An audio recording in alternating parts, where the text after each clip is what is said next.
And we're back. The amazing thing was that he succeeded. He actually did end up picking up an apple. No way! What does that mean? Well, we'll find out in just a moment what that means. Look down towards the beginning of the first paragraph. Fool, put it down. Whoa, where did that voice come from? No way, it's the waterfall. Ah, because it's kind of not really a waterfall. It's sort of like an angel who's also a waterfall. What does that mean, Mr. de Villiers? That's a great question. It doesn't really mean too much. It's just to say that things are and are not as they seem in heaven. Um, that doesn't mean that they're trying to be fake or anything. Nothing is a phony in heaven. Everything is real.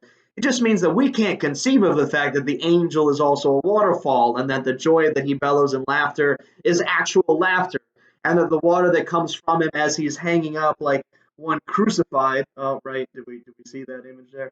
Um, is just the joy that's coming from where? Well, coming from his heart that's pouring out in this beautiful kind of imagery. So that's what we should be getting from this thing, not that heaven's trying to trick us with its images, but just that everything in heaven is so real that we can't actually put one single name on it. So yes, it's an angel. Yes, it's embodied in a similar way to what we would think of an angel, but it's also a waterfall that's bigger than any waterfall that's ever been on earth. So it's kind of this weird mix of things.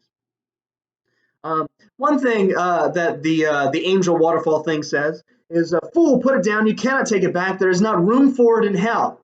Stay here and learn to eat such apples." So he's not saying you have no ability to get that apple that you're looking for, but he's saying that you can't use the apple for what you think that you can use it for. How does the angel know that he wants to bring it back to hell and start an economy, right? How in the world is this ghost picking up an apple any indication of that? Well, one, it's not like anything that the ghost does is super stealthy, even though he tries to be. So that's the first thing. But the second thing is that all things are revealed in truth as they are in heaven. So there's no way that he could possibly hide anything, even his motives, from the angel. That's another really important thing to get here, is that all sins are laid out whenever you get to heaven. Everybody knows everybody's sin, but just like we saw with the murderer in a few days ago's lectures, it doesn't really matter because all of that sin is redeemed by Christ. So yes, it is a part of the person's past, but it doesn't actually bear any weight because again, it's sin. It's a lack of reality, and it doesn't bear any real weight in a place that's only real. Okay. Um, yeah. Finally, yeah, you should just know that there's a gruff ghost. We'll spend more time talking about the gruff ghost, this battle-hardened man on page 18. But you should just know from the get-go that he's not like the poet. So yes, he is depressed.